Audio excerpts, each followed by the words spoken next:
Donc, je vous présente Slimane Zeghidour. C'est ce qu'on appelle un grand journaliste, par la taille, mais aussi et surtout par le talent.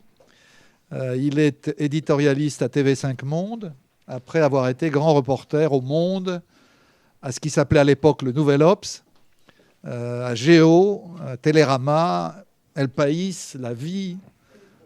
Voilà. Bravo, hein, c'est pas mal.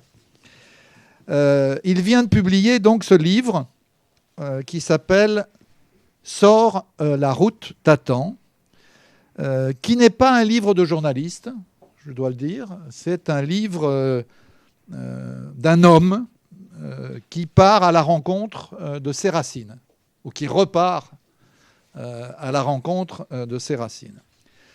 Je dois dire que souvent c'est un exercice difficile, ce genre de livre, qui amène la soixantaine venue, nettement venue maintenant, à une espèce de retour à l'enfance, en l'occurrence au bled kabyle. Et il est arrivé que des livres de ce type soient l'occasion d'attendrissements un peu égotiques, parfois même ridicules.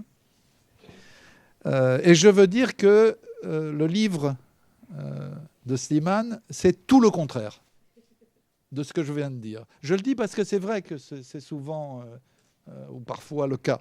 Ça n'est pas du tout le cas. Pourquoi ? Parce que, d'abord, l'enfance de Slimane coïncide avec la guerre d'Algérie.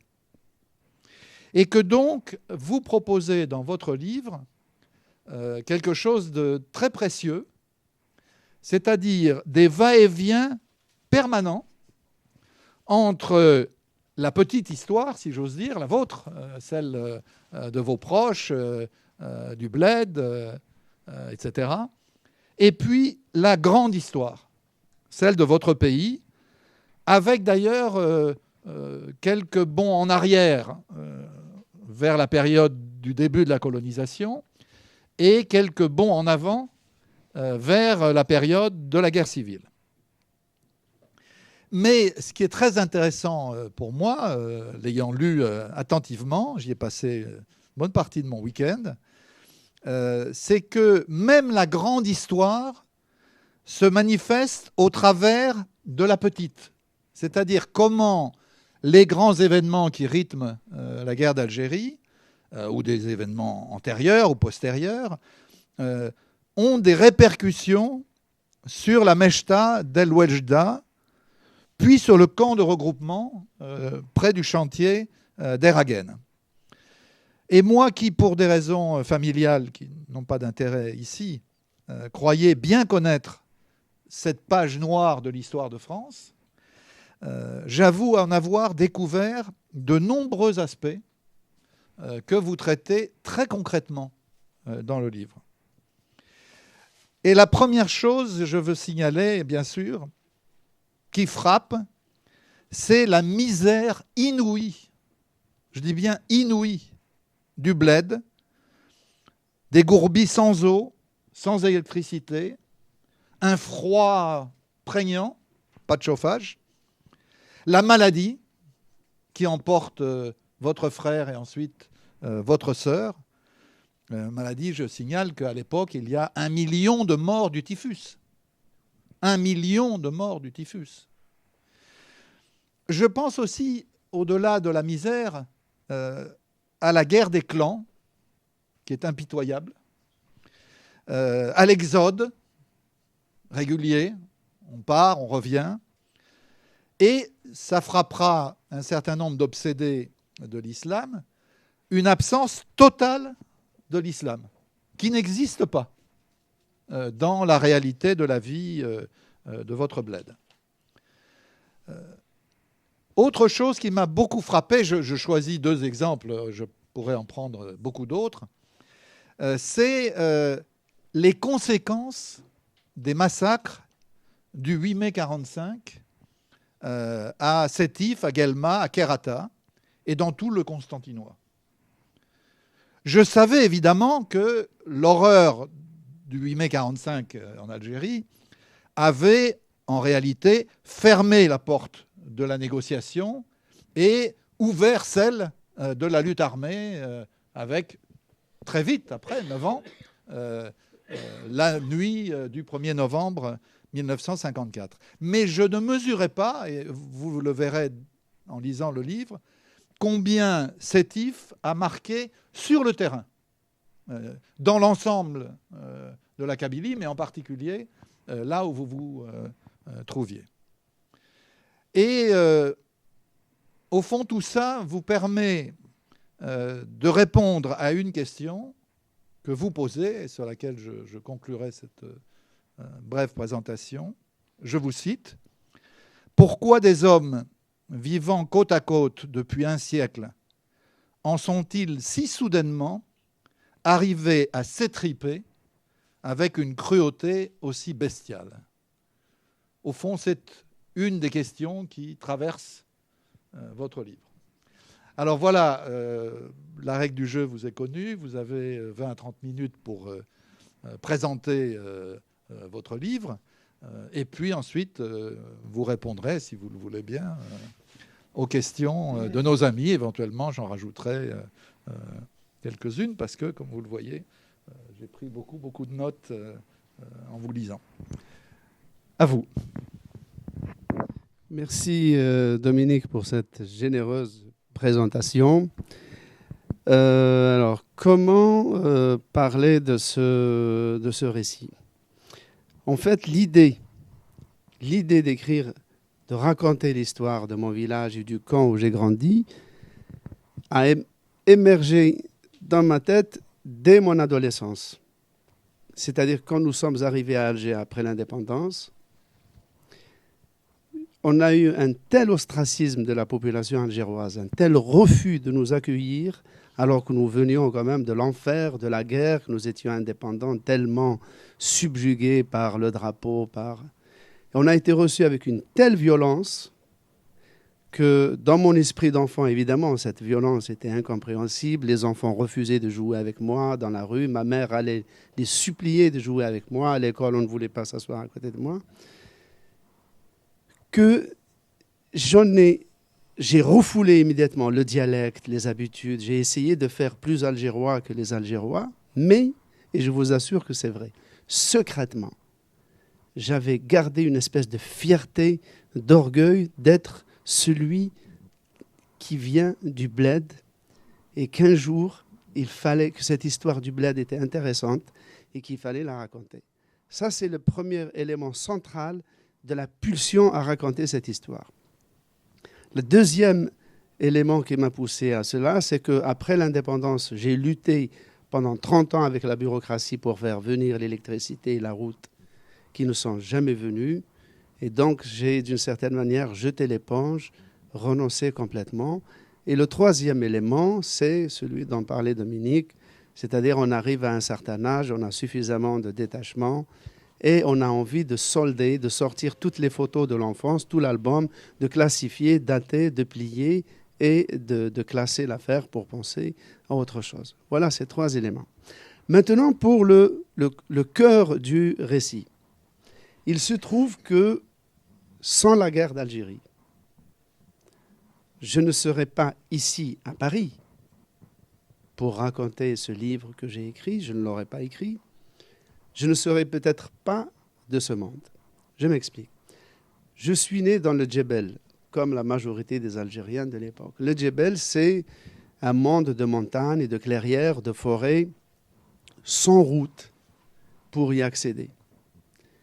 Quand la guerre a éclaté, les Fellagas, les Moudjahidines, étaient évidemment repliés dans les plis de ce Djebel que la population nourrissait.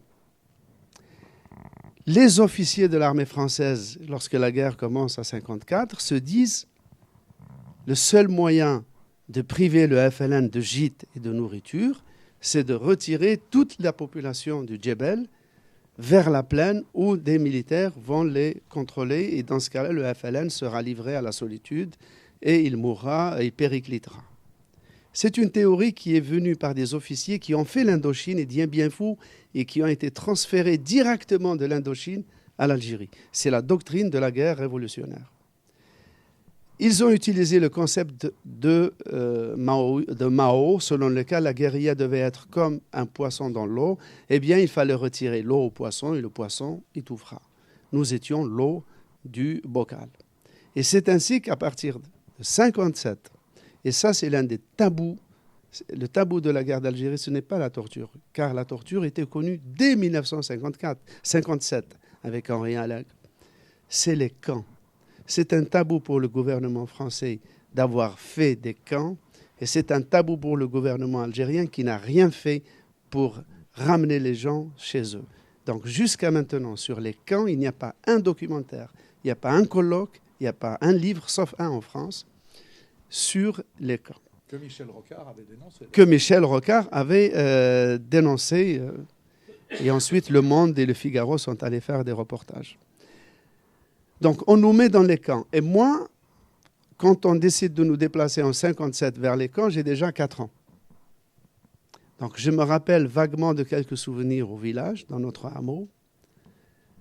Et je me rappelle de l'arrivée dans le camp. Le camp était une cuvette entourée de montagnes, dans laquelle l'armée nous a installés et elle nous a classés, probablement avec l'aide d'ethnographes coloniaux, selon les clans, c'est-à-dire que la baraque que nous avions dans le camp était en face de la même maison que nous avions dans le village. Et les villages étaient géographiquement installés comme la topographie qu'ils avaient dans le Djebel. Donc on se retrouve, on était 100 personnes dans notre hameau, on se retrouve dans un camp de 6500 personnes venues de plusieurs hameaux environnants. J'ai dit baraque, mais c'était en fait des paillotes en toit de chaume, de briques et de broc. Mais, la nouveauté, c'est que pour la première fois dans notre histoire, nous sommes amenés à côtoyer et à vivre côte à côte avec d'autres clans qui étaient des clans rivaux pour des haines ancestrales totalement oubliées. Secondo, le camp était entouré de barbelés électrifiés, mais dans ce camp, j'ai vu, en fait c'est notre entrée dans la modernité. J'ai vu un hélicoptère et un avion avant de voir une brouette ou un vélo par exemple. Les premiers Français que nous avons vus, c'était des soldats. Les premiers instits que j'ai eus, et à qui je rends vraiment un hommage infini, étaient des bidasses. C'était des petits soldats du Vaucluse, de la Corse, de la Bretagne, qui ont été d'un dévouement extraordinaire. Et les premiers infirmiers que nous avons eus étaient des soldats. Ce qui fait que j'arrive dans le camp, je découvre la caserne et l'infirmerie, le soldat et l'infirmier, donc l'arrachement et l'entrée dans un autre monde. Car la logique des camps, ce n'était pas de nous tuer. En fait, la logique du camp, c'était que tactiquement, le camp servait à priver le FLN d'une niche nourricière, mais stratégiquement, il devait être un laboratoire d'une francisation accélérée, car la République venait de se rendre compte, avec le début de la guerre d'indépendance, qu'elle pouvait perdre l'Algérie. 1, 2, qu'elle n'avait rien fait pendant 128 ans. Rien, mais absolument rien. Et vous lirez dans le livre le dénuement, mais absolu. Moi, j'ai découvert dans le camp, vous savez ce que j'ai découvert? Outre l'hélicoptère et l'avion, j'ai découvert les carottes, les aubergines, les courgettes, les oranges. Nous ne savions même pas que ça pouvait exister. Sans parler de la lampe électrique, du stylo, bref.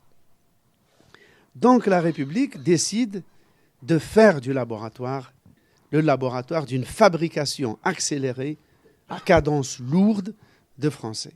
Et elle va entre 57 et 62 mettre plus d'argent, plus d'efforts que 120 ans précédents pour essayer de nous franciser. Donc l'école, les dispensaires, les routes, et en même temps une politique d'approche psychologique avec les SAS, sections administratives spécialisées, qui étaient des agents de renseignement, agents d'influence, agents d'ambiance, tout ce que vous voulez. Il y avait un effort colossal. Et notre vie était rythmée le jour avec les officiers de la SAS, la nuit avec le FLN. Mais le paradoxe dans cette francisation accélérer, c'est que la France, et c'est vraiment le jour où on trouvera la clé de cette énigme, on comprendra beaucoup de choses sur la psychologie française et algérienne. On décide de faire de nous des Français quand l'idée de l'indépendance devient envisageable. Et le summum de cela, c'est le 28 septembre 1958, journée dont je me rappelle assez parfaitement. C'est le jour du référendum pour la Ve République, qui va donner pour la première fois la pleine citoyenneté française à tous les Algériens. Mes parents ont voté ce jour-là. C'est d'ailleurs, paix à leur âme, la seule fois où ils auront voté dans leur vie. Ils ont voté pour cette République dans laquelle nous sommes en train de discuter maintenant. Et je me rappelle de ce jour. Je rappelle aussi, pour l'histoire des camps, pour l'anecdote, que le préfet de Constantine à l'époque où nous étions dans le camp, c'était un certain Maurice Papon, qui avait pondu une circulaire disant qu'il ne faut pas dire camp de regroupement, mais dire centre de regroupement. Le mot camp le gênait déjà. Et pour cause. Et pour cause.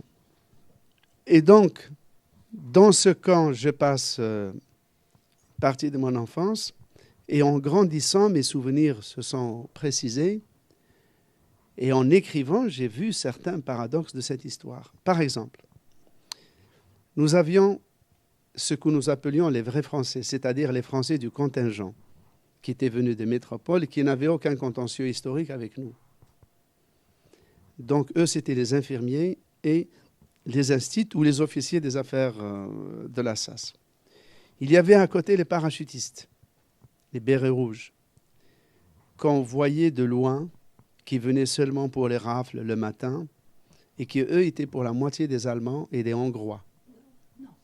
Absolument, c'était des Allemands pour la moitié. Et eux, c'était les plus terribles. Et il y avait les tirailleurs sénégalais.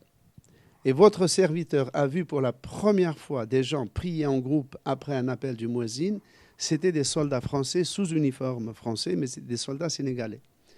Et une fois, je suis tombé malade et mon père avait besoin de faire une amulette. Une amulette, c'est un texte du Coran écrit sur une feuille avec de l'encre qu'on dilue dans l'eau et qu'on boit.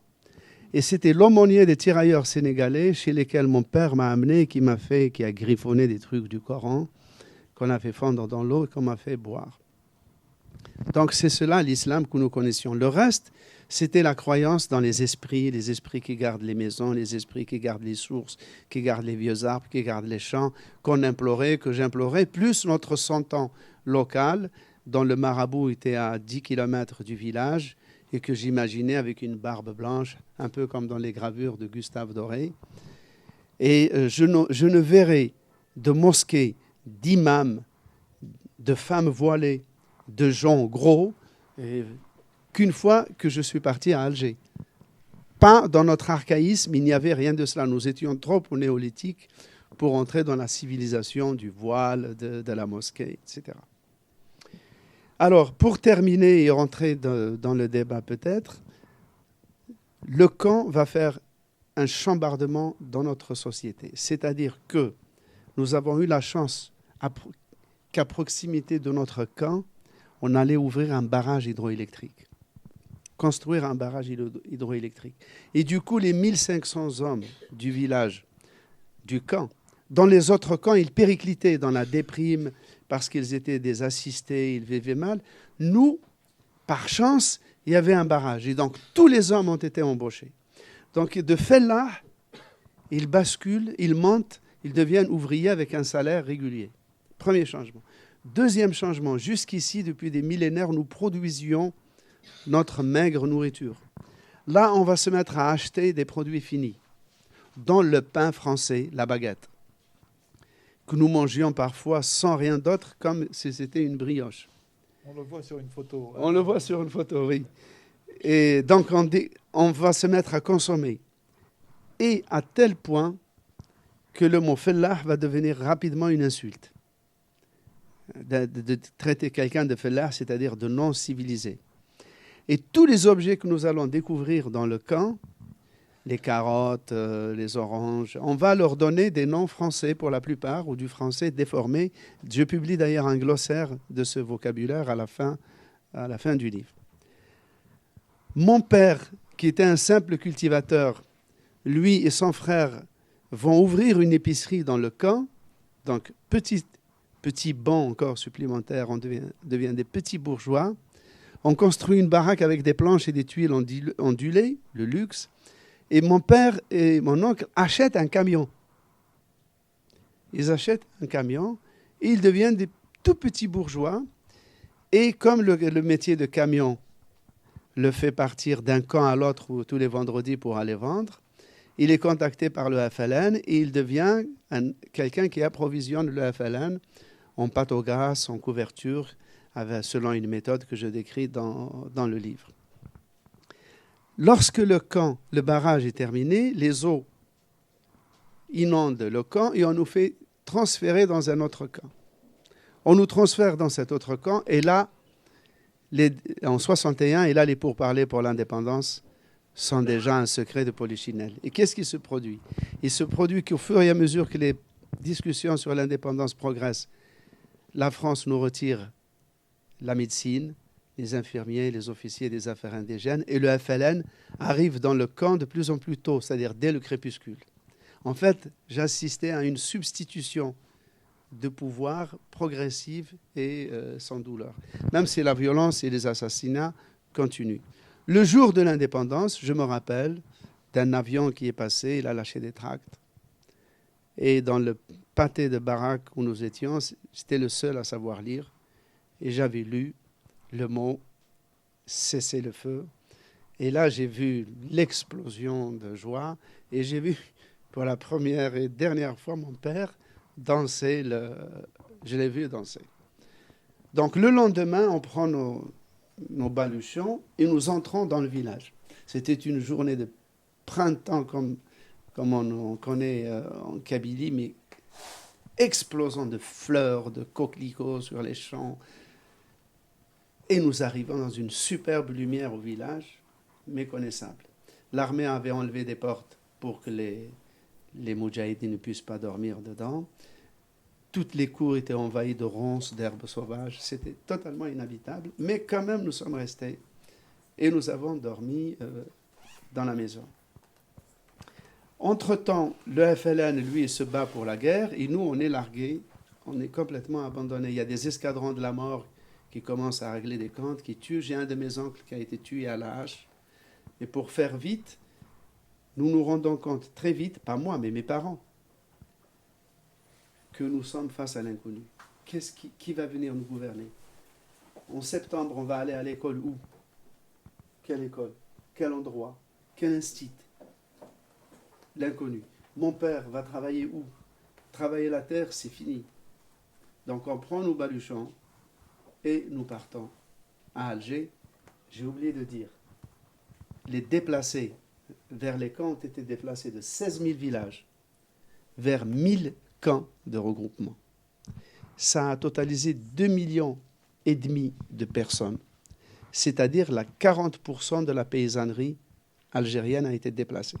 Cette paysannerie, dans sa très grande majorité, n'est jamais revenue dans le bled. Elle est allée grossir les villes et comme on dit, la gourbisation des villes. C'est ainsi que la sociologie algérienne, avec sa brusquerie, a appelé ce processus. Et donc, le lien avec la terre a été définitivement perdu.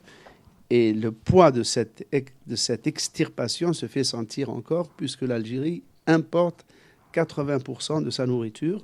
Et on peut même dire que l'Algérie est un pays où il y a encore des agriculteurs, mais il n'y a plus de paysannerie. Voilà, donc c'est tout cela. Et comme tout cela n'a jamais figuré dans les manuels scolaires algériens, dans les colloques, les documentaires, les fameux séminaires de réécriture de la glorieuse guerre de libération, jamais personne n'a fait allusion à ces camps. Dans certains qui étaient construits en dur sont devenus des logements permanents, et que d'une certaine manière, le régime après l'indépendance a repris à sa manière en voulant créer 1000 villages socialistes ce qui était dans certains cas la conversion de ces camps de regroupement en villages socialistes pour la Révolution. La mémoire de l'histoire, pour terminer, on entre dans le débat, c'est que le déracinement, la colonisation et la guerre ont déraciné la population algérienne. L'indépendance a parachevé ce déracinement. Voilà la morale de l'histoire.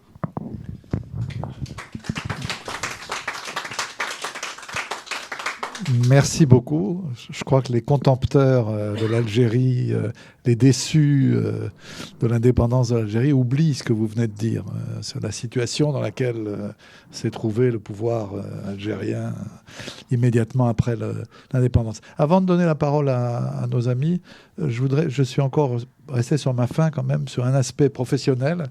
C'est comment vous avez travaillé pour réussir, à mon avis c'est très réussi, ce va-et-vient dont je parlais entre les souvenirs du village, les souvenirs des déracinements, etc. Et puis la grande histoire. Comment vous avez... parce que je ne doute pas de votre connaissance de l'histoire de l'Algérie, mais quand même, on rentre dans beaucoup d'éléments extrêmement importants, mais détaillés, de l'histoire de la colonisation, de l'histoire de Sétif, de l'histoire de la politique, des évolutions de la guerre française en Algérie, etc. Donc comment vous avez pratiqué cet aller-retour permanent, qui, moi, me frappe beaucoup. C'est vrai que j'ai fait un travail d'élaboration. Je ne voulais pas d'un récit linéaire. On raconte une accumulation d'événements, de tragédies, d'espoirs déçus. J'ai voulu faire une vraie construction sur ce que je considère comme une histoire franco-algérienne. On ne peut pas scinder, c'est comme quand on mélange du café au lait, on ne peut plus tracer une frontière entre le lait ou le café. Il faut prendre ça comme un tout. Et donc, pour les souvenirs personnels, ça, je les ai toujours conservés puisque j'ai toujours pensé, d'une certaine manière, raconter cette histoire. Donc, elle m'a toujours marqué. Et ce qui m'a marqué aussi, c'est le fait que pendant des années, j'ai dû refouler mon dialecte, mon patois du Djebel, mes origines du Djebel, pas pour des raisons ethniques du style les Kabyles, les Arabes, non, parce que nous étions des blédards. Autrement dit, la classe moyenne algéroise des villes a intériorisé tous les préjugés coloniaux contre nous. Et donc, nous étions mal vus. Le fait de l'avoir refoulé tout en gardant un orgueil, évidemment, a fait que j'ai aiguisé tous ces souvenirs. Ils sont devenus presque comme des tableaux hyper réalistes. Tous les détails sont revenus et ils ont été préservés par la mémoire. Maintenant, sur ce qui concerne les rapports entre les deux pays. Évidemment, comme le récit national patriotique m'a toujours laissé sur ma faim puisqu'il a nié ce que moi j'ai vécu concrètement de cette guerre. J'ai perdu 2 frères et une sœur, j'ai eu la tuberculose, j'ai vu des gens enlevés le matin, des hélicoptères qui partent chargés de gens arrêtés, les légionnaires, les harkis. J'ai vu tout ça et je ne reconnaissais rien en cela. Je ne me reconnaissais pas dans les lambeaux de récits, car il faut le savoir, il n'y a toujours pas un récit national en Algérie sur la guerre d'indépendance qui fasse consensus. Ça n'existe toujours pas. 55 ans après, le livre qui se vend le plus et qui raconte ça, c'est le livre d'Yves Courrière, qui a été écrit juste après la guerre. Et faute de mieux, c'est le livre le plus vendu en Algérie sur la guerre d'Algérie. Bon, donc je me suis intéressé d'une certaine manière à cette histoire et je n'ai voulu raconter de la grande histoire que ce qui était peu connu. C'est-à-dire tout ce qui pouvait être trouvé dans n'importe quel manuel de la guerre d'Algérie, je ne voulais pas le raconter. J'ai raconté des choses peu connues, notamment la guerre psychologique. Pour la guerre psychologique, l'état-major français a ouvert une école spéciale à 150 km de mon village, une école qui s'appelait Jeanne d'Arc, et à l'inauguration de laquelle a assisté l'écrivain Jean Lartégui, qui va publier ensuite son livre qui sera un best-seller, sur la guerre psychologique. Dans cette école de guerre psychologique, qui consistait à savoir comment prendre la population en marche, comment jouer sur la rivalité des clans, comment lui faire aimer la France et détester le FLN, comment jouer sur le poids de l'école, de la couverture sanitaire, etc. Dans cette école, venaient des militaires du Brésil, de l'Uruguay, de l'Argentine, du Chili, du Guatemala, de Corée du Sud, on dit même d'Israël. Ça a été probablement la plus grande école de guerre psychologique du XXe siècle qui a été implantée à 150 km de chez moi. Donc, si vous voulez, parce que nous étions soumis, et je pense que j'ai été frappé par cela, l'aspect psychologique de la guerre d'Algérie est le plus important. J'en profite pour rappeler que l'aspect militaire dans la guerre d'Algérie est totalement minime. Il n'y a pas eu un dixième de Bien Dien Phu en Algérie. C'était pas une guerre. Je veux dire, le FLN a eu des détachements militaires, mais en Tunisie et au Maroc. À l'intérieur, c'était de vaillants guerrieros, mais qui étaient complètement perdus. Il n'y a jamais eu de véritable bataille dans le sens militaire du terme. Ce qui veut dire que 99% de la guerre d'Algérie était une guerre psychologique dont l'enjeu était la population. C'est à qui nous ferait basculer de son côté. Et moi, je me rappelle des militaires dans la journée et de la visite du FLN qui venait la nuit dans les maisons, et aussi des faux maquisards, c'est-à-dire des harkis déguisés en moudjahidines qui venaient chez nous la nuit demander à mon père de l'aide, etc. Et mon père, je raconte une de ces histoires, mon père qui a reconnu l'un d'eux sur un des barrages routiers, a compris que c'était des harkis, il leur a dit, écoutez, moi je ne donne pas de cotisation, moi je n'ai rien, je suis un pauvre gars. Ils sont partis de chez nous, ils sont allés chez des voisins, et là, un des voisins est tombé dans les pièges et qu'on ne pouvait pas prévenir, les a aidés. Et là, l'armée décide de le tuer. Et je raconte, je me souviens comment ils sont venus pour le tuer. Tout ça pour dire que le côté psychologique de la guerre d'Algérie m'a poussé à réfléchir sur non seulement cet aspect psychologique qui était essentiel, mais aussi sur les suites après l'indépendance, sur les suites dans l'inconscient collectif algérien, où tout type qui critique le régime est assimilé à un harki, immédiatement, harki, agent de la France ou parti de la France, et comment, chez beaucoup dans l'inconscient collectif français, il y a une sorte de suspicion sur la loyauté de l'Algérien et par extension du Maghrébin par rapport à la République. Et moi, j'ai trouvé une formule, je disais, avant, nous étions des sujets français, maintenant, nous sommes des sujets à caution. Voilà. Donc, l'aspect psychologique pèse encore sur les deux sociétés, sur les deux administrations et sur les deux États. Ce qui veut dire que l'histoire n'est pas finie. C'est à vous, il y a un micro, c'est pour permettre que votre voix soit audible sur la vidéo. Voilà.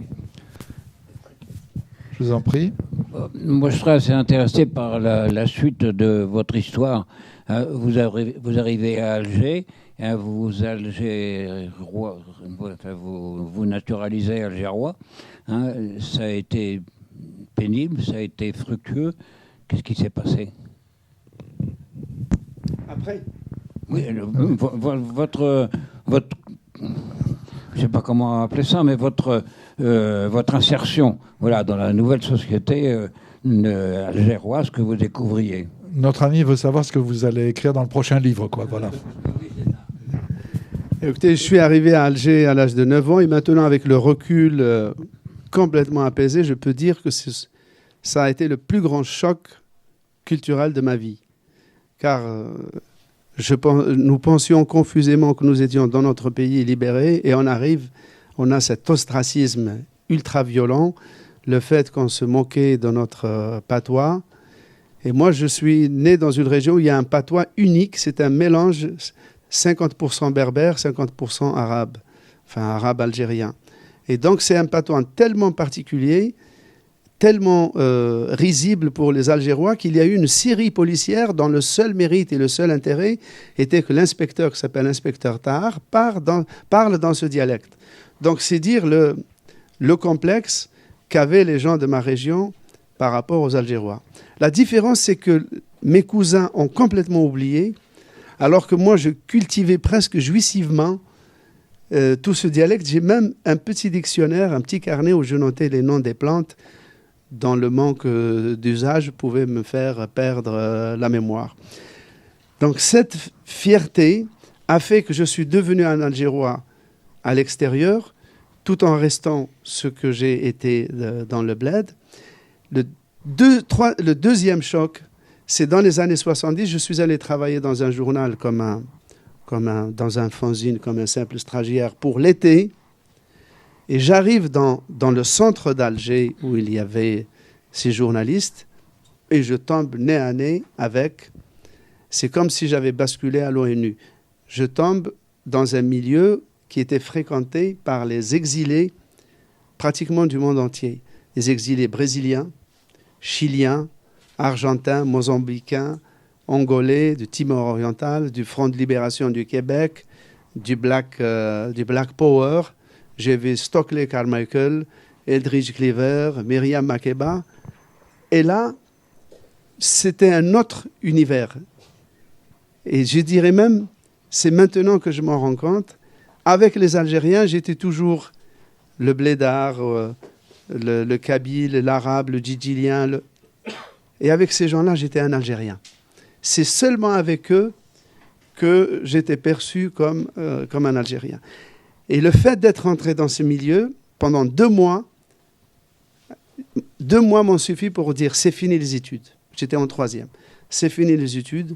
Mon univers, mon futur, c'est le journalisme. Donc j'ai arrêté mes études au grand désespoir de mon père et on m'a engagé dans ce fanzine de bande dessinée où je faisais de la bande dessinée, mais j'avais la chance de fréquenter des gens qui nous parlaient de la divine comédie, de Dostoïevski, de la littérature latino-américaine, de la salsa, de la bossa nova. Bref, en quelques années, en quelques mois, je bascule du Djebel à l'ONU. Et toute ma vie ensuite va être construite sur ce triple socle. Peut-être vous l'avez vu hier soir, il y avait une très belle émission de Arte sur Alger, capitale internationale. Pour ceux qui ne l'ont pas vu, regardez-la en replay. Parce qu'on se replonge dans une période évidemment heureuse, plutôt par rapport à l'actuelle, où on sentait une poussée des forces de libération un peu partout dans le monde. D'autres questions, je vous en prie. Merci, Monsieur Ziguidour. Je vous connais depuis très longtemps. J'ai eu le plaisir de lire et de relire votre livre sur la Mecque, qui vous a valu d'ailleurs des critiques. Ce qui signifie que c'est un livre qui a beaucoup de valeur. Je voulais vous poser 2 petites questions rapides. Est-ce que vous êtes invité au Salon du Livre Étonnant Voyageur, d'une part? Est-ce que vous avez eu où il y aura un débat autour de votre livre avec Benjamin Stora et Mohamed Harbi? Et puis, dernière question, est-ce que vous avez des invitations en Algérie pour présenter cet ouvrage? On a des questions bien précises. Alors, Festival des étonnants voyageurs, jusqu'à maintenant, je n'ai pas d'invitation. Un débat avec Benjamin Stora, il a accepté de venir à la présentation de mon livre où il a dit de très belles choses qui étaient très touchantes parce que je le connais depuis 30 ans. Nous sommes nés dans le même département, dans la même wilaya, sauf que lui était un citadin.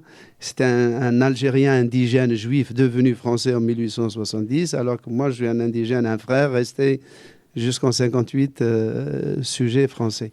Donc, il a dit des choses très émouvantes sur la découverte de l'arrière-pays de son pays.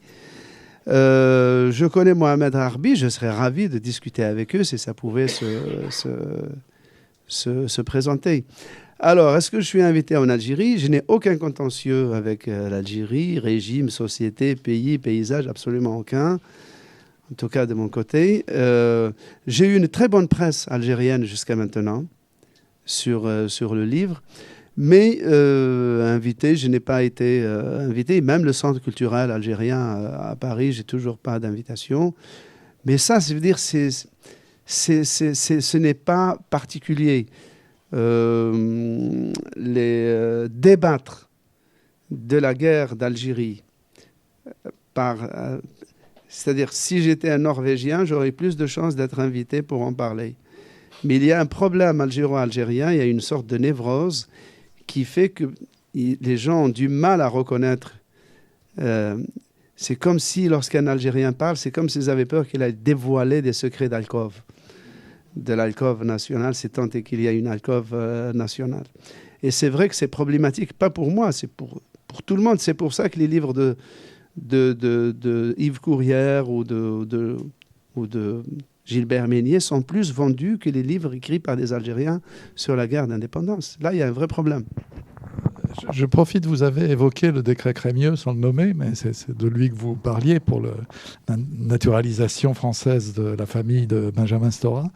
Il y a une chose que je n'ai pas comprise dans votre livre, c'est un détail, mais les détails importent. Vous parlez d'un choix privilégié fait des juifs séfarades, c'est-à-dire des juifs originaires d'Espagne et qui sont partis après 1492, dont une partie se sont retrouvés en Afrique du Nord. Alors, vous m'avez introduit un doute dans la tête, dont j'ai été vérifié le texte du décret Crémieux.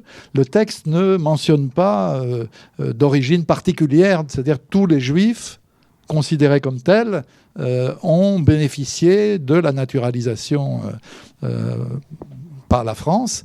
J'ajoute, avant de vous donner la parole, que ça a été une catastrophe dont les conséquences se sont faites sentir jusqu'à la période de la guerre et d'après la guerre, puisqu'on a arraché une partie de la population algérienne qui était tout aussi algérienne que les autres pour en faire des Français. Et du coup, on a créé un clivage qui a eu des conséquences tragiques pendant la guerre et après la guerre.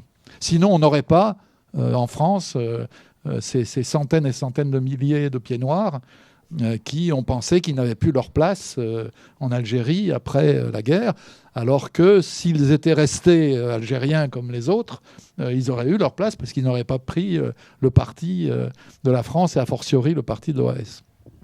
Pardon, juste, et qu'il y a cette population qui a payé un prix horrible pendant l'occupation, pendant la période de Pétain. Bien sûr. Oui, elle a été dénaturalisée. La République française a dénaturalisé à 2 reprises dans son histoire, a dénaturalisé des nationaux, en abolissant le décret Crémieux et en supprimant la nationalité de 9 millions de Français après l'indépendance algérienne. C'est la première fois qu'une démocratie dénationalise des citoyens. Bref, mais ça, c'est pour ça que moi, je pense qu'il y a un problème de l'inconscient collectif étatique français avec les Juifs à cause de Vichy et avec les musulmans à cause de la guerre d'Algérie, d'où la suspicion entretenue dans les réseaux sociaux selon laquelle il y aurait un 2 poids 2 mesures de la part de l'État quand il s'agit de traiter de ce qu'on appelle la communauté juive ou de la communauté musulmane, qui à mes yeux sont des abstractions. Donc, je reviens à la question séfarade. Le décret Crémieux, évidemment, n'entre pas dans les détails, mais c'est évident, tout le monde le sait, et le décret Crémieux a donné la nationalité française dans les Juifs qui vivaient dans les zones qui étaient considérés comme des départements d'Algérie, c'est-à-dire des mouchoirs de poche en dentelle comme ça, qui incluaient les villages où habitaient les Français, et avec des zones qui n'étaient pas encore incluses dans les départements français. C'est un peu comme à Jérusalem, entre la frontière qui passe entre les villages arabes et israéliens. Donc, seuls ces Juifs-là ont eu la nationalité française. Et évidemment, l'argument n'est pas dans le texte de Crémieux. L'argument était que c'était des Européens, puisqu'ils ont été chassés d'Espagne, ce sont des Européens. Et ce qui est évident et totalement connu, il y a même une littérature là-dessus, tous les Juifs du Sud, les Juifs du Mzab, les Juifs du Sud, les Juifs arabes qu'on appelait Yahoud l'Arabe, qu'on appelait exactement les Juifs des Arabes, et en hébreu on les appelait les Baroutzim, c'est-à-dire les gens du dehors, parce que Chutz en hébreu veut dire de l'extérieur. Bon, ceux-là ne l'ont jamais eu. Ils sont restés des indigènes jusqu'en 1962. Et qu'est-ce qui se passe après l'indépendance algérienne? C'est là où je vous dis que le côté psychologique est énorme. Le code de la nationalité algérienne a repris les grands axes de la perception coloniale de l'identité. C'est-à-dire que les non-musulmans devenaient des sujets algériens. Le code de la nationalité algérienne dit que est algérien tout individu né de père et de grand-père algériens musulmans. Et oui, c'est-à-dire que la logique, c'est complètement pervers, c'est-à-dire que la logique coloniale était complètement renversée. Du coup, hier, seuls les Français chrétiens et accessoirement juifs étaient des Français, les musulmans étaient des sujets. Maintenant, c'est l'inverse. Seuls les musulmans sont des citoyens irrévocables. Et du coup, on a vu des Français pieds noirs qui étaient restés en Algérie, qui avaient pris des risques énormes pour lutter pour l'indépendance de l'Algérie, soumis à une obligation de demande de naturalisation. Pieds rouges. Des pieds rouges, qui devaient prouver qu'ils voulaient être algériens, alors qu'ils étaient nés en Algérie. Ces pauvres juifs du Sud se retrouvaient en situation d'apatride. Puisque la France était partie, le statut de sujet. Et c'est à ce moment-là qu'ils ont été naturalisés français. Donc en fait, il y a eu un deux poids, deux mesures à l'intérieur de la communauté juive d'Algérie, entre les indigènes et ceux qui étaient perçus comme des Européens, ou pouvaient se revendiquer comme Européens éventuellement. Prenez le micro. Moi, j'aurais aimé parler de deux choses. Tout d'abord, le vocabulaire. Parce que même dans votre livre, assez tôt, et lorsque vous parlez de vous dans votre village, enfin dans votre hameau, parce que ce n'est pas des villages, c'est des petits hameaux, vous avez utilisé le mot de pied noir. Or, pour moi, je suis aussi d'Algérie, je suis kabyle, mais de Haute-Kabylie, mais ça revient au même, je vous lis et je vous suis. Je n'ai jamais entendu les Algériens utiliser ce mot.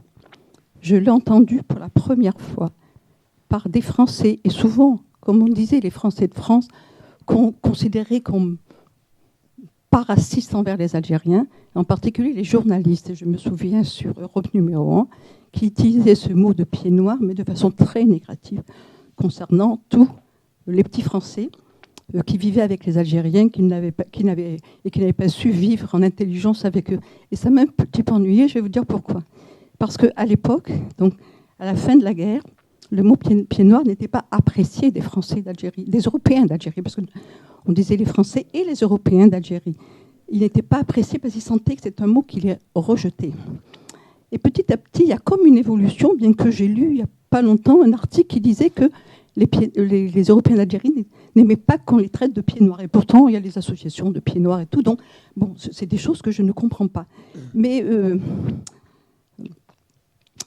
petit à petit, il y a une évolution. C'est-à-dire que les Français d'Algérie, ceux qui voulaient dire souvent les Européens d'Algérie,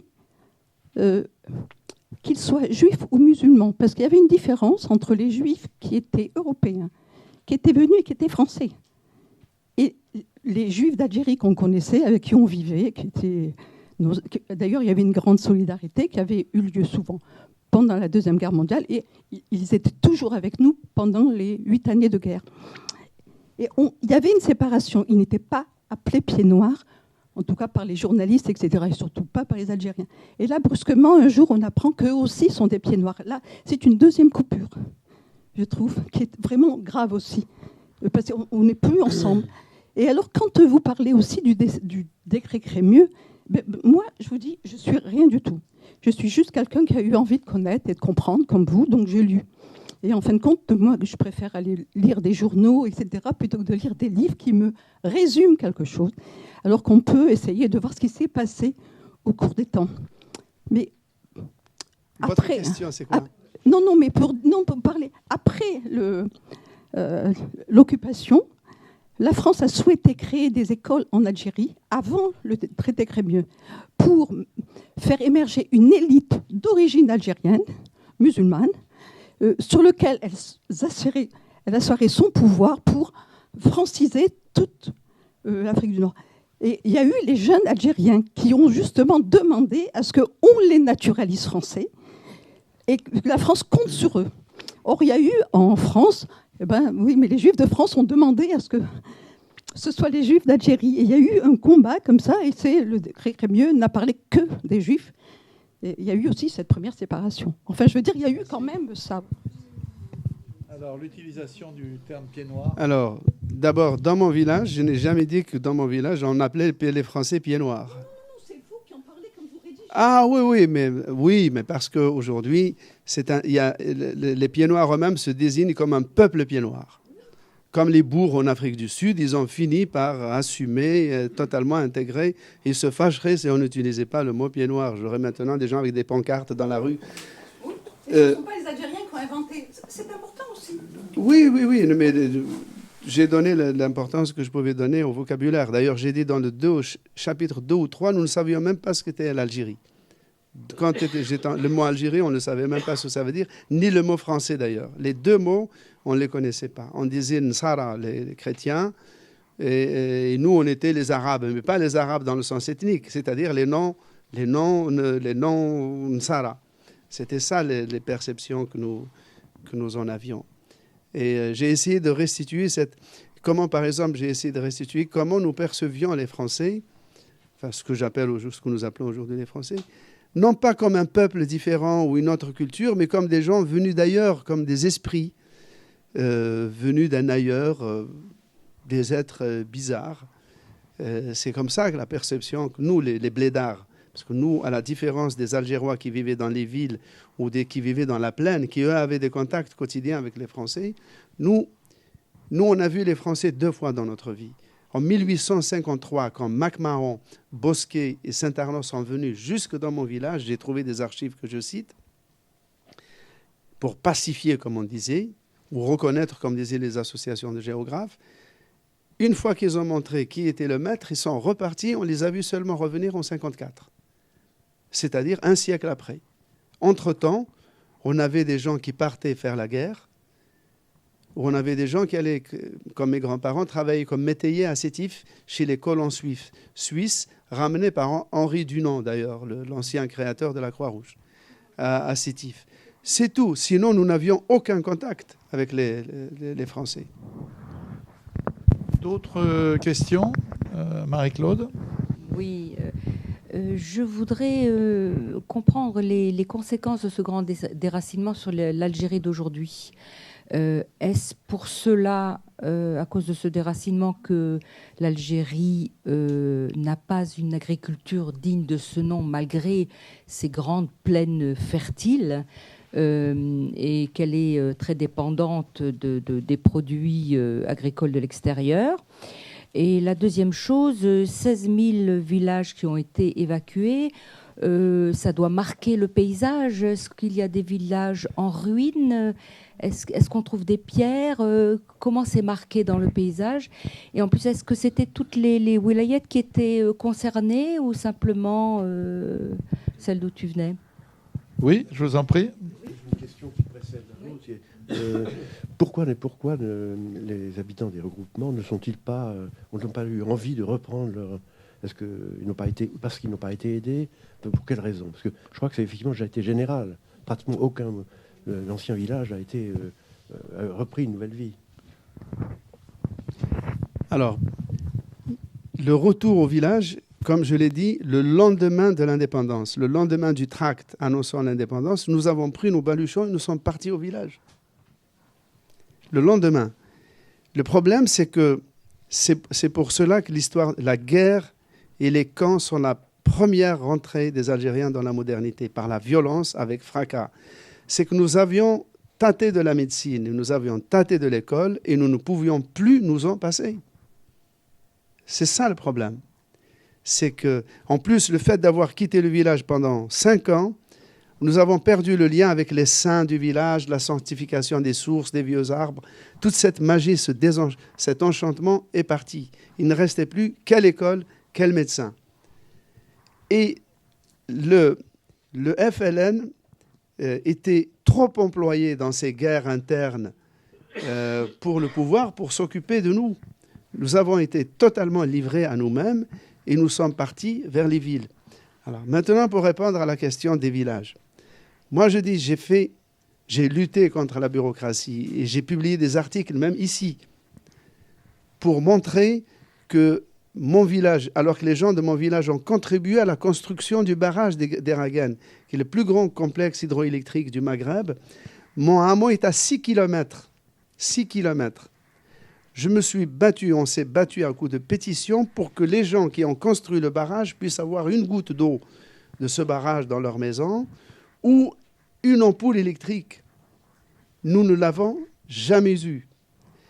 Et je raconte, même dans la presse algérienne, qu'entre mon village et la ville de Djidjeli, Djidjel aujourd'hui, 52 km, il y a plus de 60 villages totalement abandonnés. Et quand je passe chaque été, j'ai le cœur serré parce que je vois des figuiers qui ploient sous les fruits, avec des pans de murs, des lambeaux de portes branlantes. Il n'y a plus personne. Alors que les villes sont engorgées, sont complètement invivables, ingérables. La campagne, personne ne s'y intéresse. Et ce qui a aidé au périclitement de la campagne algérienne, c'est l'argent du pétrole et l'importation de produits alimentaires. Je veux dire, aujourd'hui, une des grandes vaches à lait de l'économie algérienne, c'est l'importation du lait en poudre. L'Algérie est le 2e ou 3e importateur mondial de lait en poudre et de blé. Sans parler des légumes secs, les lentilles, les pois chiches, les amandes, tout l'ail, c'est importé de Chine, d'Argentine, du Brésil. Cette importation est un des moyens les plus cruciaux d'enrichissement en Algérie. Et ça se sent dans le paysage algérien. Vous baladez, vous allez par exemple d'Alger à Constantine. C'est très rare de voir un champ cultivé sur 5 km. Moi, je n'ai pas vu ça depuis des années. Là, je viens de faire Paris-Moulouse. J'ai traversé une tapisserie agricole de chaque côté des rails. En Algérie, je veux dire, il y a des sachets en plastique, des murs, des constructions anarchiques. Il n'y a plus de véritable agriculture. Et les Algériens, avec leur humour féroce, ont fini par en faire des blagues. Par exemple, ils disent le jour où la Mitidja, c'est une plaine algéroise qui a été une vitrine de la colonisation pour la bonification des terres, etc. Ils ont dit, voilà, le jour où la Mitidja redeviendra un horrible marécage infesté de moustiques, eh ben, on aura effacé toutes les traces du colonialisme. Voilà, ça finit par donner un humour un peu féroce sur ce plan-là. Mais il n'y a plus vraiment de travail du paysage, de bonification des terres, de plantation des arbres à grande échelle.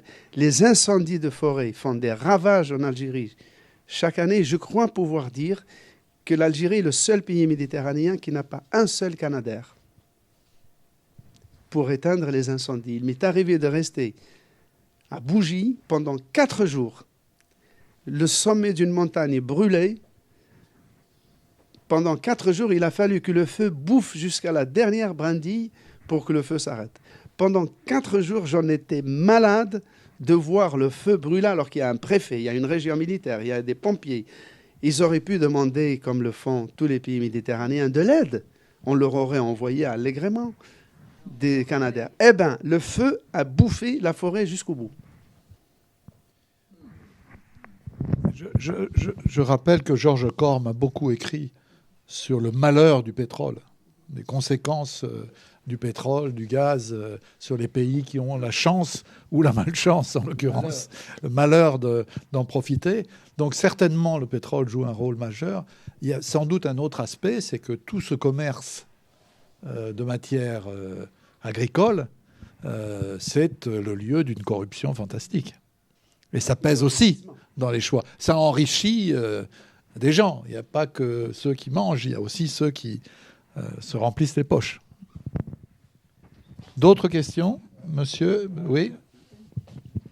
Moi, je dirais aussi que c'est après l'indépendance, il y a eu un choix du socialiste qui a mal orienté le pays aussi tout à fait au début. Il y a eu le choix de l'industrie industrialisante au détriment de l'agriculture. Et on a fait c'est-à-dire que toutes les terres des Pieds Noirs, pour ne pas les nommer, ont été reprises en autogestion. Et ça a été une catastrophe pour l'agriculture en général. Voilà. Donc, et ça n'a jamais été repris par les gouvernements successifs qui se sont installés dans une gabegie qui n'a jamais été redressée. Mais au départ, c'était quand même un choix politique de porter sur l'industrie industrialisante qui devait donner lieu à d'autres petites industries. Donc les grands complexes El Hadjar que vous devez connaître et des grands complexes pétrochimiques qui ont été faits dans l'ouest du pays. Donc il faut reprendre dès le début les choix politiques. Choix délibéré alors, Slimane? Délibéré suppose une élite qui réfléchit, qui planifie. Non, je crois que dans l'improvisation... Oui, dans le... Mais, bien sûr. Non, mais je veux dire, est-ce que c'est vraiment quelque chose qui a été conceptualisé ou est-ce que c'est dans l'euphorie socialisante? Ce qui est intéressant, pour revenir aux faits franco-algériens... Attendez, parce que là, c'est un peu difficile de... Oui, de toute façon, l'indépendance algérienne a changé la donne, mais elle n'a pas rompu les processus profonds. C'est-à-dire le processus de francisation initié par la colonisation continue jusqu'à maintenant. Il y avait 4 journaux francophones à Alger en 62, il y en a 27 aujourd'hui. Il y avait 14% d'Algériens qui allaient à l'école française en 54. Aujourd'hui, tous les enfants algériens ont le français comme langue obligatoire dès la 2e année du primaire.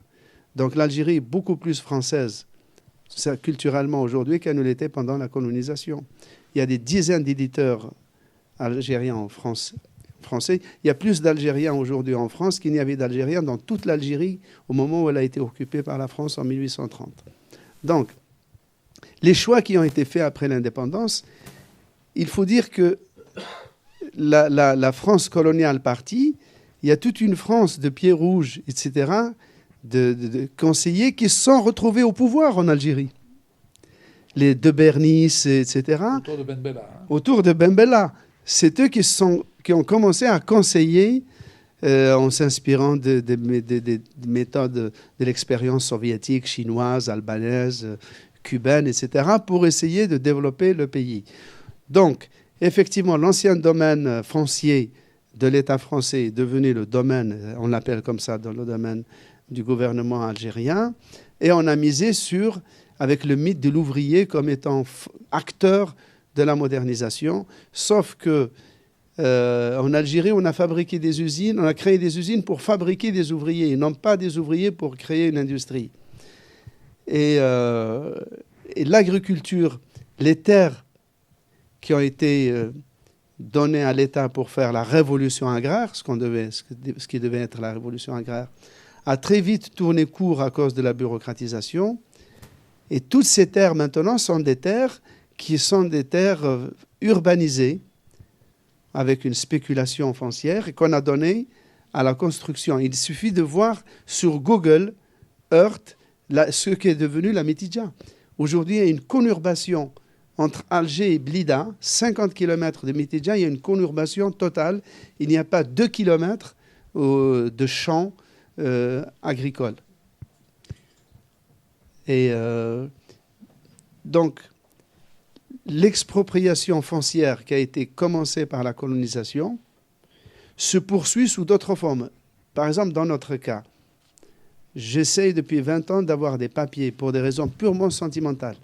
Des papiers qui montrent que dans mon hameau, ce hameau appartient aux Ziguidours. Juste pour avoir le papier, le garder sur moi, voilà. Je n'arrive toujours pas à avoir ce papier. On me dit qu'il faut aller à Sétif, à Alger, à Constantine, à Pougy, à Djidjel, j'arrête pas d'y aller. Maintenant, on m'a dit c'est à Aix-en-Provence. Je vais aller à Aix-en-Provence. Voilà. Ce qui veut dire quoi? Ce qui veut dire que nos terres,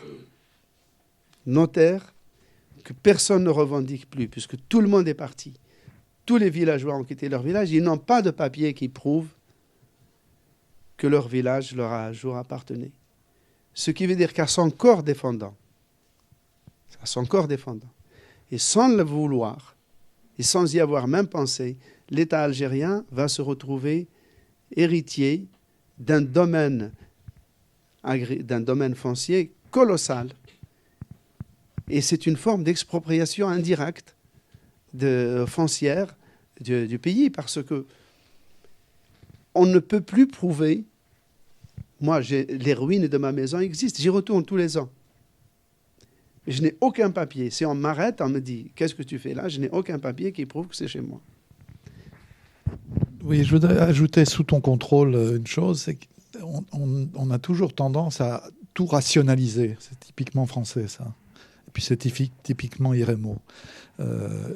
Je crois qu'il faut bien mesurer le caractère extrêmement flou de toute cette période. Moi, j'ai été invité, si ma mémoire est bonne, c'était en 1975, pour voir comment l'Union nationale de la jeunesse algérienne, à l'époque, UNJA, qui était un peu à gauche, disons, suscitée par Boumedienne, voilà, se battait pour la réforme agraire. Alors on avait rencontré Boumedienne, alors là c'était une vision lumineuse, claire, on se serait cru à Moscou, enfin tellement c'était les lendemains qui chantent. Et puis sur le terrain, on avait vu un grand n'importe quoi, mais avec des choses même politiquement irresponsables. Par exemple, les jeunes filles de l'UNJA, très sympathiques, mais elles allaient bousculer littéralement les femmes dans le bled pour les convaincre de prendre la pilule, de prendre des diaphragmes. Enfin, c'était bon. Il n'y avait pas de voile en tout cas. Moi, j'en ai pas vu de voile. Mais je veux dire, c'était incroyable, c'était irresponsable. Et au fond, peut-être il y avait une vision chez Boumedienne, mais en bas, le socialisme à la Boumedienne, ça voulait pas dire grand-chose, quoi. C'était un grand n'importe quoi. Donc, ça joue aussi dans ces affaires. C'est-à-dire, on a des caricatures de modèles venus d'ailleurs, mais qui ne fonctionnent pas, qui ne peuvent pas fonctionner en Algérie. Mais ce qui est fascinant, c'est que comment l'indépendance poursuivait le processus impulsé par la colonisation, c'est-à-dire la modernisation à marche forcée, à la hussarde, de la population rurale algérienne, avec un mépris affiché pour les usages, les croyances et les mœurs de cette société paysanne.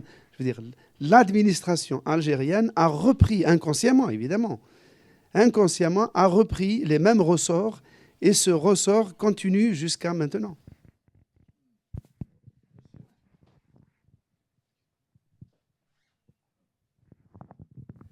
Oui, avoir une petite remarque. Là. Je ne suis pas sûr que l'option industrielle comme on dit, de l'industrie soit la cause de la misère de l'agriculture. Je crois que c'est deux choses qui ne fassent forcément... on ne sait pas un verre moitié rempli, un passage de l'un à l'autre, je crois pas. Enfin bon. Mais la question que je voulais vous poser, c'était est-ce que à quel moment l'idée de l'indépendance de l'Algérie, donc de la lutte contre le colonialisme, est devenue évidente dans votre famille, enfin vous-même et votre famille, ainsi que l'adhésion au FLN? Est-ce que c'est venu très tôt? Je pense par exemple au livre de Bachir Hadjadj, je ne me souviens plus du titre, mais où c'est venu quand même beaucoup plus tard. C'était évident, mais dans les années 60, 58, 60, avec la grande manifestation à Alger. Quoi. Alors moi je raconte, en essayant d'être le plus précis possible, l'ambiance enfantine dans laquelle j'ai grandi, où les notions de français, d'Algérie, de drapeau, d'indépendance n'avaient pas lieu. Ne serait-ce qu'à cause de la censure, personne n'en parlait. Premier point. Deuxième point, contrairement aux Algériens des villes qui, eux, écoutaient la radio Le Caire, en arabe, radio Tirana ou en français, ou qui parlaient d'anticolonialisme, nous étions des blédards. Nous n'avions ni radio, ni rien du tout. Nous ne pouvions pas connaître ces concepts. Pas du tout. Ce qui s'est passé, c'est que un des oncles de mon père, du côté maternel, a été a failli être tué par le FLN. Ils sont venus l'attraper dans le hameau. Ils ont failli le tuer. Un matin, il s'est évadé et il est allé au poste de l'armée française, là où devait être implanté le barrage plus tard. Il leur a dit, on a failli me tuer, je veux m'engager comme harki. 56, début 57. Il l'engage comme harki. Et c'est lui qui vient nous faire accélérer notre transfert du hameau au camp d'Eragan. Bon. Et voilà que quelque temps après, il est arrêté. Il est arrêté par l'armée française, dans laquelle il était un officier. Il patrouillait dans le camp, etc. Il est arrêté, et au moment où il a été arrêté, toute ma famille, on est venu arrêter toute ma famille pour la mettre en prison. Moi j'ai échappé à la prison parce que je rentrais de l'école, et un parachutiste qui encerclait nos baraques m'a forcé de partir et de ne pas rentrer pour ne pas être arrêté. Il a évité que je sois arrêté. Donc, j'ai vu toute la famille partir en prison dans un camion. J'ai dormi chez mes grands-parents. Ils ont emporté toute la famille. Ils ont gardé ma grand-mère, qui était la cousine donc de ce type, ma grand-mère maternelle. Et cet officier harki a été tué. Et on pense qu'il a subi ce qu'on appelait la crevette Bijard, c'est-à-dire un plot de béton dans les pattes, et depuis un hélicoptère dans la mer, méthode que reprendra la junte argentine à Tire-Larigot dans le fleuve Paraná. Et je crois qu'on peut dire que que c'était une mise en scène. La condamnation à mort par le FLN était une mise en scène peut-être pour l'envoyer comme en mission pour se faire recruter comme harki. Ça, c'est la première hypothèse. La deuxième hypothèse, c'est que pendant qu'il était harki, il a été contacté par le FLN, il est devenu un agent du FLN. En tout cas, ça lui a coûté la vie. Mais l'idée d'indépendance, autant que je me rappelle, je n'ai pas d'idée très vague. Ce que je sais, c'est que quand on disait, nous on ne disait pas le FLN, on disait Nedam, qui veut dire l'ordre. Je sais que le matin en allant à l'école, quand on regardait la forêt autour de nous, parfois je me disais, ils doivent être en train de nous regarder, avec un mélange de peur et d'admiration. Ça, c'est un sentiment dont je me rappelle. Je me rappelle dans notre souvenir, un matin, quelqu'un m'a dit, regarde, les Felagas, les Moudjahidines ont mis un drapeau sur un arbre. Et je disais, il est où ce drapeau? Il me disait, là-bas. Il me désignait un truc à 10 km. Et je me souviens combien j'étais malheureux de n'avoir pas pu repérer où était ce drapeau. Voilà le souvenir. En revanche, ce dont je me rappelle, c'est qu'après l'indépendance, je me souviens, et tous mes amis algériens de ma génération, quand je leur rappelle ça, s'en rappellent, parce que c'est déjà de l'archéologie quelque part, nous n'avions pas une fierté d'être algérien, c'était quasiment une jubilation d'être algérien. Et je me souviens le regard attendri et compatissant que nous jetions sur les Tunisiens, les Égyptiens qui n'étaient pas algériens, les pauvres. Ils n'avaient pas ce bonheur d'être algériens, donc il fallait les aimer un peu plus. Ce sentiment a existé. Il a duré ce qu'il a duré, mais il a existé. Il dure encore un peu. Hein. Non, il n'y a pas un déni, si vous voulez. Mais il y avait une euphorie. Il y avait à un moment donné une euphorie. C'est indéniable. Ouais, une question de détail. La Kabylie est réputée pour être une terre d'émigration, notamment en France. Et dans votre village, personne ne faisait la navette entre la France et le village? C'est la Grande Kabylie qui était une terre d'immigration. Parce que la Grande Kabylie, c'est la banlieue d'Alger. Tizi Ouzou est à 100 km d'Alger. Oui, je veux dire, les routes vers la Grande Kabylie étaient tracées beaucoup plus tôt que dans la Petite Kabylie. Deuxièmement, la France avait Les ethnographes coloniaux avaient forgé le mythe du bon kabyle à la fin du 19e siècle en disant « on laisse les Arabes de côté, ce sont les descendants des envahisseurs musulmans. On s'occupe de nos Auvergnats du Maghreb, c'est ainsi qu'on les appelait, les Kabyles, parce qu'ils sont les descendants de Saint-Augustin. L'islam n'est qu'un badigeon sur leur christianisme refoulé. On nettoie tout ça et on les intègre sans problème. » Et d'où les écoles de l'ordre des Pères Blancs. Et donc, à un moment donné, il y avait en Kabylie plus d'écoles qu'en Bretagne, à la même époque, à la fin du 19e. Résultat, ils ont formé une élite kabyle qui a conceptualisé le concept de l'indépendance parce qu'on leur a inculqué les principes de la Révolution française sans les intégrer dans la République. Donc, ils se sont dit, puisqu'on ne peut pas être à 100% français, on va être à 100% algérien. Ils n'ont pas 50-50. Donc il n'y a pas d'émigrés de chez vous qui, comme dans les Seulement autres... après l'indépendance. Oui, alors ceux qui émigrent, qui ne reviennent pas, n'envoient pas des sous au village pour reconstruire, pour avoir une belle Mais il n'y a maison, plus de village. une belle automobile. Non, chez nous, l'immigration en France a commencé après 62. Oui, mais on revient maintenant. Non, mais on ne revient plus au village. Je vous dis qu'il n'y a plus de village.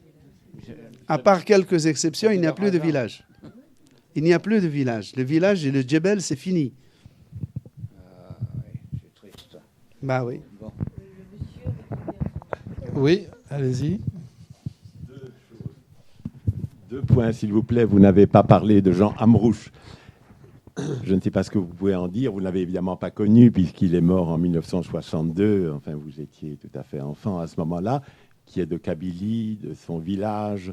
J'ai lu des livres qu'il a écrits, que sa mère a écrits également sur la vie dans ces villages et avant qu'il ne parte vivre en Tunisie. Et ils étaient effectivement devenus catholiques parce que les parents avaient été dans une petite école primaire de montagne dans le début en 1910, etc.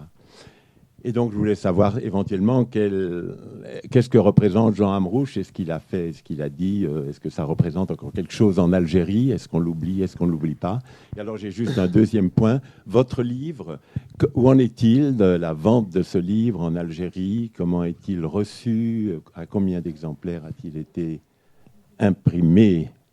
Voilà, pour avoir... Écoutez, merci. J'ai eu, comme je l'ai dit, une très bonne presse en Algérie, dans le journal El Watan, qui est le plus grand quotidien francophone, et dans le quotidien Al Khabar, qui est le plus grand quotidien arabophone. J'ai eu 2 pages, tout à fait élogieuses. Pour Jean Amrouche, alors, il y a depuis 3 mois, je crois, une nouvelle loi qui dit que tous les ouvrages ayant trait de près ou de loin à la Révolution, parce qu'on appelle la guerre d'indépendance la Révolution maintenant, à la Révolution devront passer par une commission de censure qui regroupe, je crois, le ministère de l'Intérieur, le ministère des anciens combattants et celui des Affaires étrangères, sauf erreur de ma part. Donc il doit passer par cette éminente commission, comme tous les livres d'ailleurs qui ont entré, et qui doit rendre son avis, je ne sais pas quand. On devrait faire ça en France. On devrait faire ça en France, oui. Oui. Donc, je ne sais pas. Mais vu les liens entre la France et l'Algérie, le livre circule en Algérie. Alors, Jean Amrouche faisait partie de cette petite élite kabyle qui a été convertie au catholicisme parce que le travail des Pères Blancs a été assez décevant. D'abord parce que l'État français était contre le prosélytisme en milieu musulman, parce qu'il y voyait une source de conflit totalement inutile, mais aussi parce que les Kabyles étaient dans leur tradition et très peu de familles se sont converties au catholicisme. Dans la famille de Jean Amrouche, il y a aussi Taos Amrouche.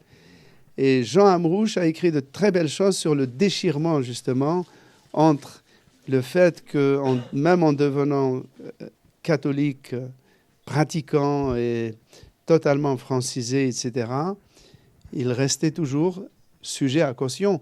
Et il y a un événement qui a été énorme à l'époque, c'est qu'il y a des Algériens qui se sont convertis au catholicisme en France et qui sont allés à la préfecture de police pour demander que leur statut de musulman leur soit enlevé. Et l'attendu du tribunal de Paris, je crois, est assez saisissant. Le tribunal reconnaît que les intéressés sont convertis au catholicisme. Mais on leur rappelle qu'être musulman, pour l'État français, ce n'est pas pratiquer la religion islamique. C'est un statut juridique. Et que donc, ils restent des catholiques de statut musulman. Tout cela, tout cela a un rapport avec ce qui se passe aujourd'hui. Ce qui suppose que dans l'inconscient collectif de l'État français, être musulman, c'est une quasi-nationalité.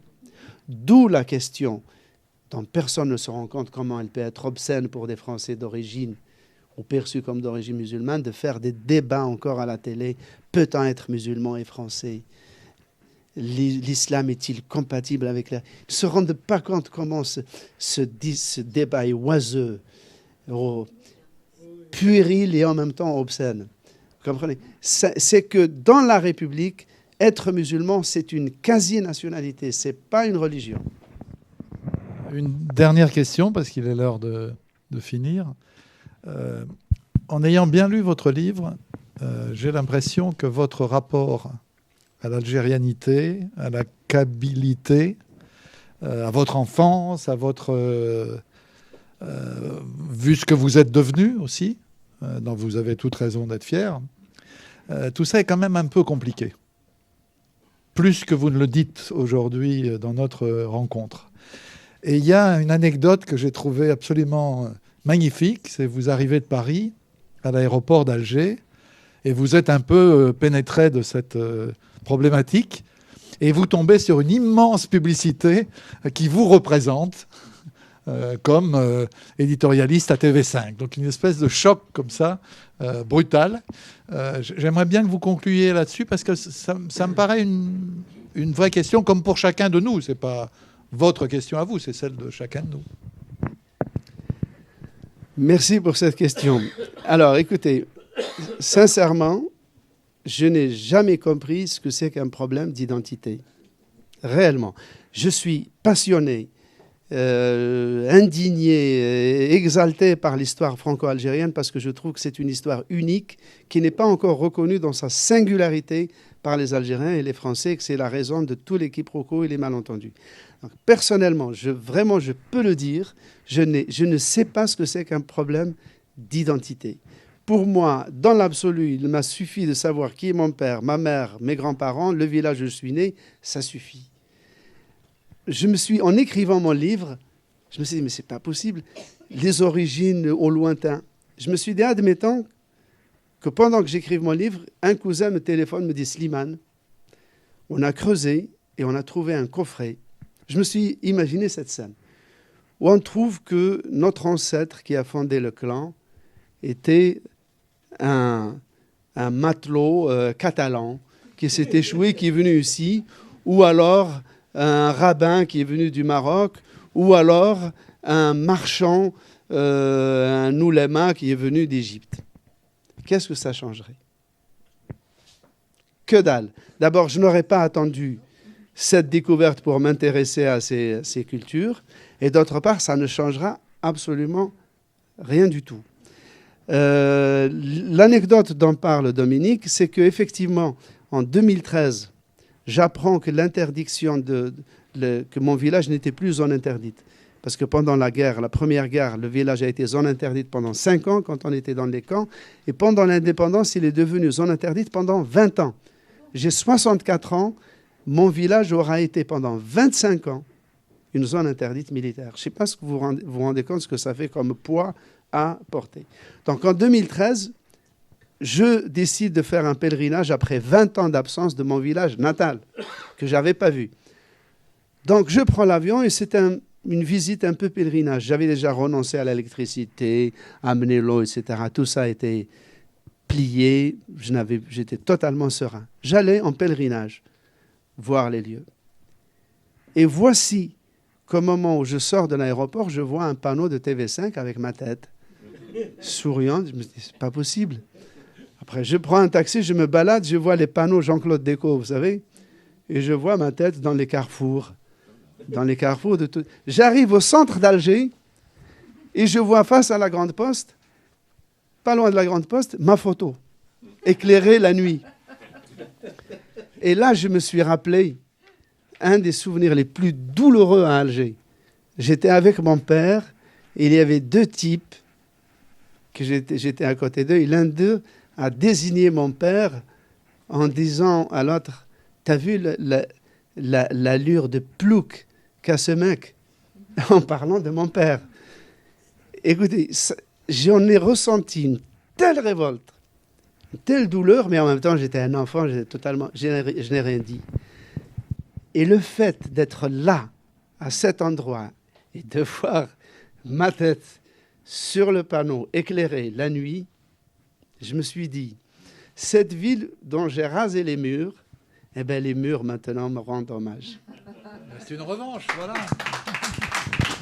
Et je n'ai éprouvé aucune mauvaise revanche, haineuse ou quoi que ce soit. C'est totalement...